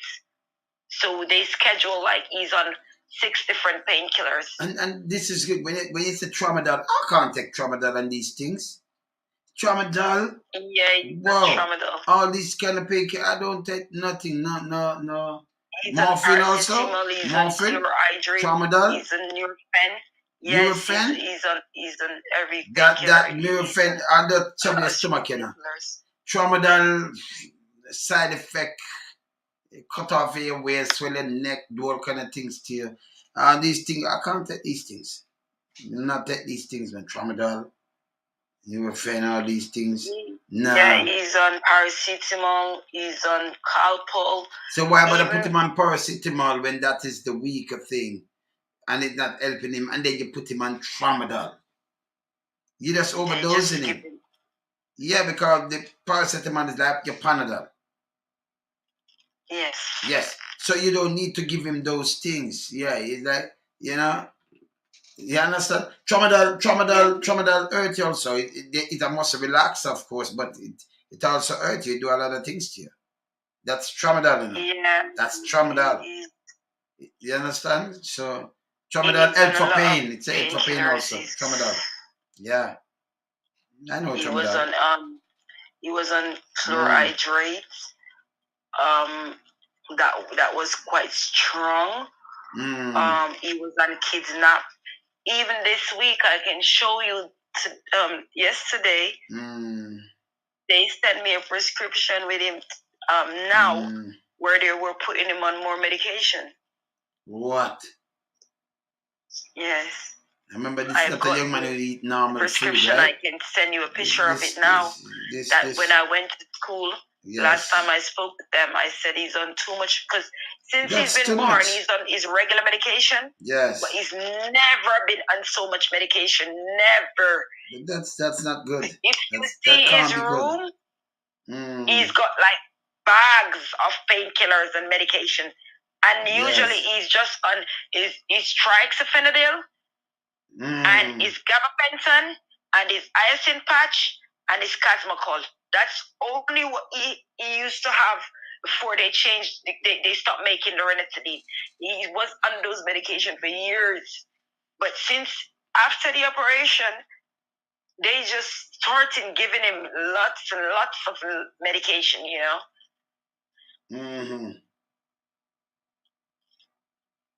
This medication, tramadol, is a dangerous medication, man. Very dangerous. It not just that relax muscle. Tramadol for pain, like back pain, all kind of pain. Tramadol, that is tramadol, you know. That's tramadol, right? And just look at the side effect for tramadol. Look up the side effect for tramadol. All of them carry side effect. Let's look it up right now. You tell me, right? Yeah, man. Yes. Just look up the tramadol and tell me all those side effects right now. Any one of you, just look it up right now. Right? Tramadol dangerous, yeah? I'm telling you, man. You know, like how some people get morphine and dangerous. Same way. Tramadol, same kind of family. Dangerous. Very dangerous, man. Some people, because it's the tablet that they used to give. They give him the tablets and you'd have to dissolve it. You cannot give him tramadol and then give him like paracetamol, because paracetamol is just a weaker thing. And then him don't eat just normal food like that. You understand? So and you're at home, right? And you have to give him in pill doses. They feed him through tube or something. Yes, you give him a chews peg, so you would give him it. You have to dissolve it because they prescribe it obviously after the operation. So you dissolve it and then give him a chew, like it got in the stomach itself, right? Yes, you'd have to give him it straight through. Yes. That's too much medication, man. That's dope. You would have to give him. So that's dope. You know, basically, because of his operation. When they will send him home, they said they don't want to send him home when he's in pain. Man. So they put something else on it as well. They put a medication that's called gabapentin. Okay. Gabapentin, yeah. The tramadol, yeah. That just look up on those medication. Look on the side effects. Just put it up for me, please. Like the tramadol. I'm telling you. A lot of side effects. Strong medication.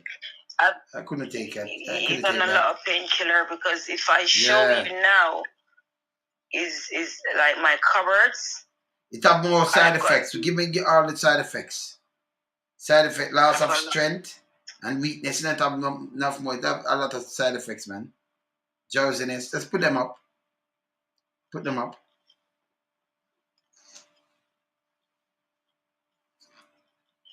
Just continue to put them up, right?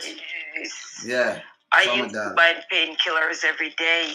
Yeah. I used to get painkillers, like loads and loads of painkillers every day. You know, for him and some of them because they're so strong, they would prescribe them from the clinic, and you would have to go and get them. But he's never in this pain since he did the operation from the hospital.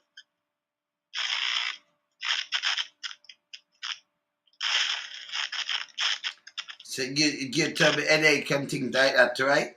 It's about the side effects, you know, because some of them you don't even see them, man. Yeah. That's tramadol, man. Yeah, man. They get all these things, man. Yeah, man. Make I tell you something, precaution, right? Make I tell you precaution before that. He gets seizure, right? He have seizure, right? Only once. You only had a seizure when you was before taking tramadol, tell your doctor pharmacist if you are allergic to it. If you have any allergies, because if any allergies it can trigger off something. This product may contain active ingredients which can cause allergic reaction. And then if you read it, because you're not going to see one and two, you're going to see a lot. With all these medication, you're going to see a lot of things with it, right? Before using the medication, tell your doctor, pharmacist, medical history, especially brain disorders, brain disorders, with such as head injury, tumor, seizures, breathing problem, asthma, sleep apnea, chronic. Yeah, it have this long list. Depression, suicidal thought. The whole long list come with the tramadol. Yeah, dizziness, drowsiness. That it come with a long list of things. Yeah, caution, heart problem, failure, slow heartbeat. That so it come with a long list of things. Tramadol, and the other things also. Yeah, but one kid going through all that. They shouldn't even bother do the operation on him. And now they're pushing you around. After the You need operation, a good worse solicitor, yeah? even after the operation, yeah, yes. He started catching fever. He started, and one thing with him, yeah, even if I send you his picture, he never used to have fever, you know. And he started having a lot of fevers. Like every time they would call me from school and said, you know, Daniel has got a temperature. Should we give him he's got a fever, should we give him some Calpol or some Nurofen? And before the operation, he didn't have no fever. He never had a temperature. He never, none of that, you know. No temperature. After the operation, if he was so sick, he had a virus. So when he went to A&E that night, and his breathing wasn't well, and the ambulance, they take him into A&E, and we went to A&E because they tested him and they said he catch a virus from after the operation. They put him in a room upstairs on 7th floor on the Apollo ward, and he had his own room. I know about it. Yes. So, you know, so after the operation was the worst thing, and they said it would be the best thing. And if you look at his foot, you can see where his foot, where you can see the damage that it did to his foot. And every time I said to them the operation was the worst thing, when I go to the meetings, everyone look at each other, you know, like they're thinking, oh, the last time I had a meeting at his school and I said the operation was the worst thing that happened to him. The physiotherapy who's in charge of the school and Daniel's care, she didn't say anything. She said they're going to make things better. They're going to get a gaiter for his shoes. It was meant to come last week, and it's going to be flat on his foot. So his shoes is going to have to be 2 inches bigger than his foot. And you have to put it in, put his shoes on, let him wear it every day, and it's going to make things better. Okay. You know what? She said... All right, finish talk. The surgeon is meant to see him. Yes. She said because the operation didn't turn out the way they wanted it to be, what they're going to do, they're going to give him Botox in his foot. And they're going to put the gaiters back on, and hopefully the Botox and the gaiters help to straighten the foot and make things better, because it didn't work. What they did first didn't work. I said, okay. I left. I've been waiting for her to contact me back, the surgeon, to book an appointment to come in with Daniel so she could do the Botox. You have to and put the gaiters on. And even now, I haven't heard from her I don't even know the Botox would work. Why are you using Botox on his foot? I don't even know that, you know. Anyway, I'm gonna run because I see you. But I'm gonna follow this up. Yeah, I'm gonna follow you up. Yes, please. All right. Yes. All and right. You've got my email address, so if Yes, man. If you anything know, at all, yes. yeah. All right, no problem. You take care. Yeah. All Okay. right. Thank All you right, very good night. much. Okay, good. Yes. Thank you. Have a good night. Thanks. Yes. Thanks. Yeah, man. That's bad. Make I tell you something, blessing, right? Lonesome know this as a fact, right? A lot of the doctors in UK, they are junkies. Yeah, they take a lot of. They are junkies. You junkies. I'm not joking. I'm not kidding. You place UK is my place. I know that. Yeah. You see what I'm saying? I know this as a fact. Yeah. A lot of them. You have a lot of junkies. A lot of them on painkiller medication and all of these things and use a lot of things. And definitely junkies. Yeah. Yeah, man. I know these things. Yeah. So you say, oh, lonesome know these things. Yes. Because yeah. You see, when we used to go to a surgery, I questioned my doctor. I questioned my GP. Yeah, I used to question my GP. Nothing caused me to question my GP. That's me. You can't just give me any medication. Can't work. Yeah? Still do. Yeah? Still do. Yeah? But I can tell you a lot of those doctors in UK, they are junkies. Real junkies. Yes, man. And that from a longer time. That not just now. Yeah? So must say, man not the mirror, a lot of course. Of course. But you have to deal with them too, Deal with them too, Anyway, I'm running now. I run because I see my time. So but we have to stand up for some justice for this mom. They really put our through it, eh? We have to stand up for some serious justice for this mom in UK. Yeah, it shouldn't be, You can't take the kid's organ out without his mom permission. He's a Muslim, and then I can't find the brain somewhere. We send it off. We can't find it somewhere. Looking for it and can't find the organ. So if you want to bury the body, come on, this stupid now, yeah. Yeah, man. She need a real lawyer, man. She need a real solicitor, man. Yeah, man. You see me? I said she need a real solicitor. This stupid, very stupid. Anyway, we'll keep it real, yeah. Learn some later, yeah. Bless. Cool.